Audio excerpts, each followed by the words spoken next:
নমস্কাৰ এই মুহূৰ্তত আহি পৰিছে অসমৰ লগতে ভাৰতৰ বিভিন্ন প্ৰান্তৰ পৰা কেইবাটাও গুৰুত্বপূৰ্ণ খবৰ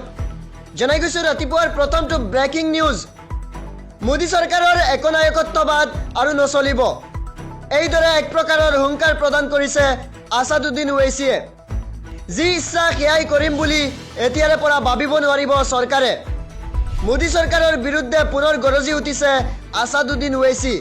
দেশত ছাত্ৰ ছাত্ৰী শিক্ষাৰ্থীৰ আন্দোলনে বহু কথা প্ৰমাণ কৰি দিলে ছাত্ৰ সমাজ সিজেপিৰ আন্দোলনে চৰকাৰক এটা মুকলি বাৰ্তা দিলে এই দেশত এতিয়াৰ পৰা বিজেপিৰ একনায়কত্ববাদ প্ৰাধান্য নহব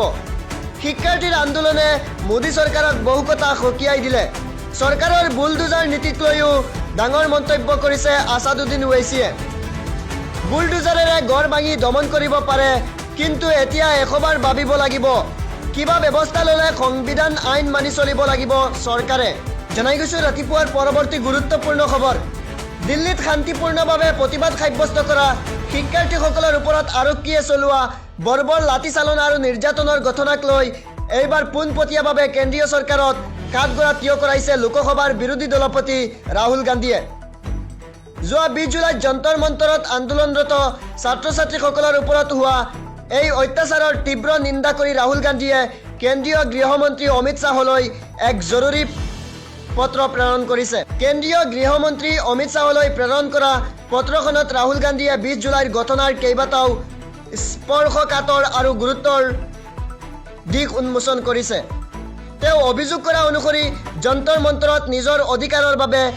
সম্পূৰ্ণ শান্তিপূৰ্ণভাৱে গণতান্ত্ৰিক প্ৰতিবাদ সাব্যস্ত কৰা শিক্ষাৰ্থীসকলক ছত্ৰভংগ দিবলৈ দিল্লী আৰক্ষীয়ে নিৰ্দয়ভাৱে কন্দুৱা গেছ আৰু লাঠিচালনাৰ আশ্ৰয় লৈছিল আৰক্ষীৰ এই অতৰ্কিত আৰু বৰ্বৰ আক্ৰমণৰ ফলত কেইবাজনো প্ৰতিবাদকাৰী ছাত্ৰ ছাত্ৰী কতমপি প্ৰাণ ৰক্ষা পৰি গুৰুতৰভাৱে আঘাতপ্ৰাপ্ত হয় বৰ্তমান তেওঁলোক চিকিৎসাধীন হৈ আছে ৰাহুল গান্ধীয়ে পত্ৰখনত আটাইতকৈ ডাঙৰ অভিযোগটো উত্থাপন কৰি কয় যে আৰক্ষীৰ এই অভিযানৰ সময়ত একাংশ মহিলা আন্দোলনকাৰী ছাত্ৰীক শাৰীৰিক আৰু মানসিকভাৱে তীব্ৰ হাৰাশাস্তি তথা হেনস্থা কৰা হৈছিল যিটো অত্যন্ত লজ্জাজনক জনাই গৈছো ৰাতিপুৱাৰ পৰৱৰ্তী বিগ ব্ৰেকিং পৰীক্ষাৰ খেলিমেলি আৰু প্ৰশ্নকাকত ফাদিলক লৈ নতুন দিল্লীত চলি থকা শিক্ষাৰ্থীৰ প্ৰতিবাদ সন্দৰ্ভত বিশিষ্ট সমাজকৰ্মী আন্না হাজাৰেই প্ৰতিক্ৰিয়া ব্যক্ত কৰি কৈছে যে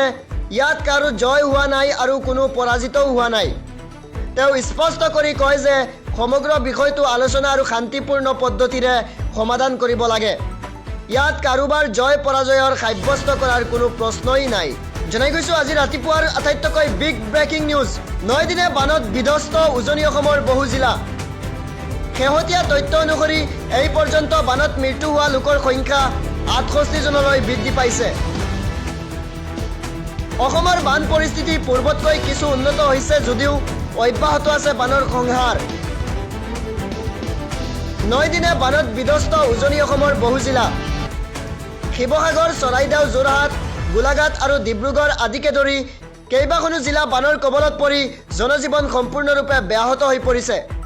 গড়বাৰী বাট পথ পানীৰ তলত ডুব যোৱাৰ লগতে বিদ্যুৎ যোগান আৰু যোগাযোগ ব্যৱস্থাও ব্যাহত হৈ পৰিছে